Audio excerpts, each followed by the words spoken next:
Hi నమస్తే అండి. So ఈరోజు చాలా హ్యాపీగా ఉంది. మన ప్రభాస్ ఫిల్మ్ చూడటం చాలా హ్యాపీగా ఉంది.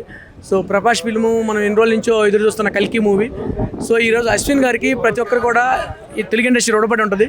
ఎందుకంటే రాజమౌళి గారి క్రియేటివిటీ ఏంటో ఎవరు జోనరాలకు ఉంటుంది.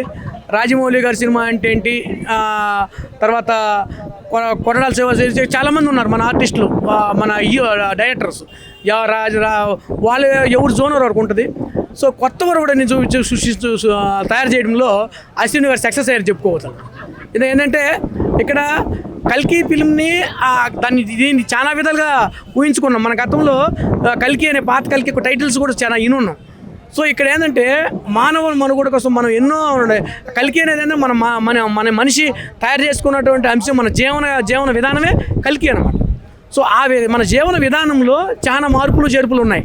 ఆ మార్పు చేర్పుల్లో కూడా చాలా వ్యత్యాసాన్ని ఉన్నత స్థాయిని అంటే ఈరోజు చంద్రమండలంలో కూడా కాలు మోపిన ఘనత మంది.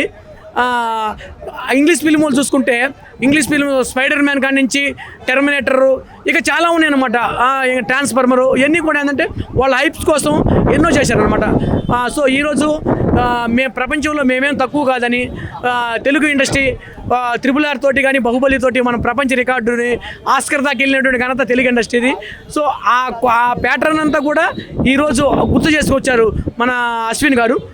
ప్రభాస్ గారినితో చూపించడం అంత ఉన్నత స్థాయికి ఈ సినిమా తీసుకెళ్లారు. నాకు చాలా గర్వంగా ఉంది. సో ఎన్ని చెప్పడానికి ముందర కారణం ఏంటంటే ఇదే అన్నమాట. సో చాలా సంతోషంగా ఉంది. కల్కి ఫిలింలో ఒక ప్యాన్ ఇండియా స్టార్లు అందరూ చేస్తున్నారు అనమాట. హిందీలో అమితాబ్ బచ్చన్ గారు తక్కువ కాదు, తమిళ్లో కమల్ హాసన్ గారు తక్కువ కాదు. మొత్తం కూడా music, background music. So music ఇంకొంచెం హైలైట్ చేస్తుంటే ఆ టాకింగ్ పవర్ కూడా ఇంకో చేస్తుంటే బాగుండేది అని కొత్త లోకాన్ని చూపించారనమాట. ఆ రోజు అవతార్ సినిమా కూడా కొత్త ప్రపంచం అనమాట. ఈరోజు మన కల్కిలో కూడా కొత్త ప్రపంచాన్ని చూస్తారు ప్రతి ఒక్కరు కూడా. So wonderful charge film. So ఎందుకంటే రాబోయే రోజుల్లో గాల్లో వెళ్ళే కారులు వస్తామంట. సో ఆ గాల్లో వాట్ ఈస్ ద అప్డేట్, కల్కి అప్డేట్ అంటే Bujji. This is latest update is the Bujji. అంటే గాల్లో వెళ్ళే కారులు వస్తామని కొత్త మెసేజ్ ఉన్నాం మేము గత టీవీలో చూస్తున్నాం. దానికి ఈక్వల్గా ఈ పాయింట్ ఉంటుందని మనం తెలుస్తుంది. అంటే సో ఆర్జీవి గారు అయితే రాజమౌళి గారు కూడా నటించారు కదా. ఆర్జీవి గారు ఏముంది, ఆర్జీవి గారు వచ్చి అలా వచ్చారు ఒక సీన్లో వెళ్ళిపోతారు. ఏం లేదు, ఎవరు జోనర్ వాళ్ళకి ఇచ్చారు. రాజమౌళి గారు కూడా ఒక సీన్లో కనిపిస్తారు కదా. సో అందరికీ ఎన్నో ఈక్వల్ అంటున్నాం, ప్రతి ఒక్కరికి సమాన భయం భాగాలని. అంటే వాళ్ళని హ్యాండిల్ చేయడం అంటే కొద్దిగా మాటలు కాదు. సేమ్ ఆ సీన్స్లో ఎలా రివీల్ చేశాడు, అంత పెద్ద ఆర్టిస్ట్ని ఎలా వాడారు అనేది మనం గుర్తుపెట్టుకోవాలి. ఏ పార్టీని, ఏ ఆర్టిస్ట్ని ఎలా చూపించాడు, ఈ స్టోరీలో ఎక్కడ రివీల్ చేశారు, వాళ్ళకి దగ్గర సరిపోతుందా లేదా కథ అనేది మనకు గుర్తుపెట్టుకోవాలి.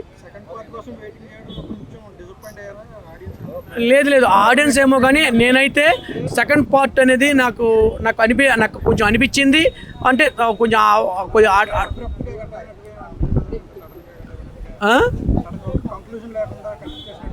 కంక్లూజన్ ఎండింగ్ అనిపించింది. ప్రభాస్ గారు హీరోయిన్ క్యాచ్ చేసుకున్నట్టే ఎండింగ్ పాయింటే కదా, నాకు అది ఎండ్ అనిపించింది. సో సంథింగ్ చూడాలి, ఏం అప్డేట్ ఇస్తారు, మళ్ళీ ఎలా మెసేజ్ ఇస్తారు అనేది చూడాలి. మూవీ అయితే బ్లాక్ బస్టర్ ఇట్లు మీ పెట్టలో. Thank you. Signing off the పెట్టు. నా రేటింగ్ బ్లాక్ బస్టర్ ఇట్టు. Thank you.